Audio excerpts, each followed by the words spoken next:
Hi there, I'm Peter. I'm just making a little video today on request from a few people who asked about how I use NVivo to create or to support my literature review process. It doesn't do all the work for me, but it's fantastic, and I will probably never go back to my messy, complicated spreadsheets that I used to use. So let me take you on a little tour. So here we have NVivo. So I'm assuming that people are familiar with NVivo as a program, and I'm just wanting to share how I'm using it for my literature review. If you don't know NVivo as a program itself, it's a program that is used for primarily, I guess, qualitative research, for coding, and making sense of text-based data. Help to assist with analysis. So it has a whole heap of different functions. There's plenty of videos out there to talk about NVivo in itself, and there's probably also videos about how to use NVivo for a literature review, but I'm just showing my way, which, you know, there may be better people that have done it even better than me. But anyway, here we go. So when I imported, I think I've got something like, or we might be able to find, yeah, how many? Okay, there's a lot of papers that have been imported into here. Something like 332 papers have come in to NVivo that I have worked my way through, or am working my way through. So here in the file classifications, this is the attributes of the documents. So when I import a study and then I'm going through it, I will initially set up the attributes of the study to include things like automatically it includes the title and the journal and the volume, those sorts of details, but then I add different attributes to it, such as the type of research, the study type, whether it's qual or quant. That's just easy to look at down the line.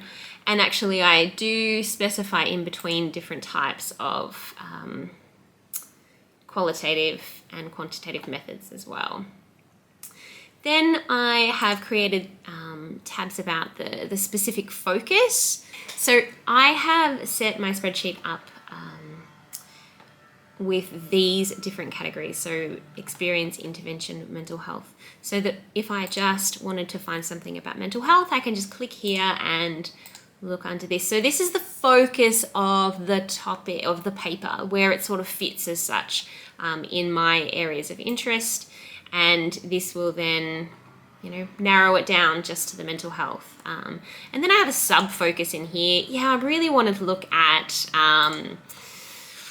mothers. I want to look at the mother's mental health.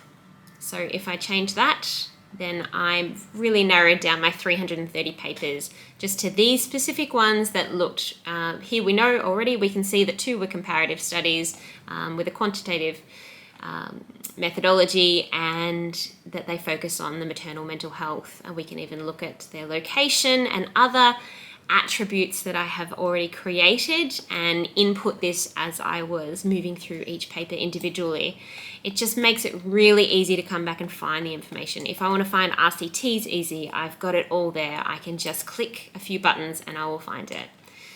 The other part of how I use this for my literature review is also the synthesis, I guess, of the findings. So when I get a document, I'll go through, I'll assign all these attributes that I can come back to, which is fantastic. And these are the things that you put in a table anyway. But then I also want to, I guess, start my analysis and my synthesis. So that's where I will code the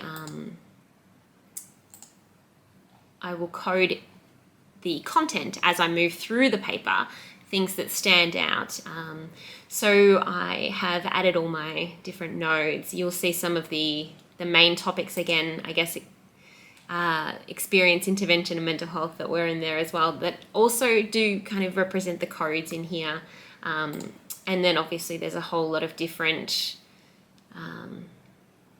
subnodes. Are they called subnodes? I'm not even sure. In here, that we can look at overall coping strategies. This one will open up again. Let's just click on one to have a look.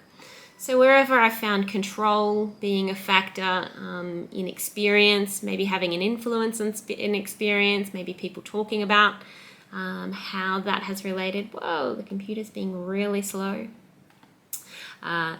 Then if I'm looking to synthesize that information, I've already got it essentially here.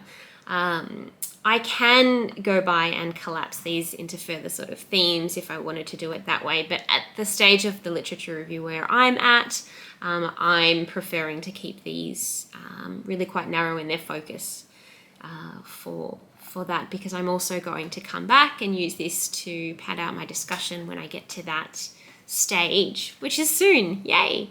So there, yeah, I've gone through and I've coded everything. So I find that this works so much better than my old spreadsheets that I used to use that were, they got lengthy, they got messy.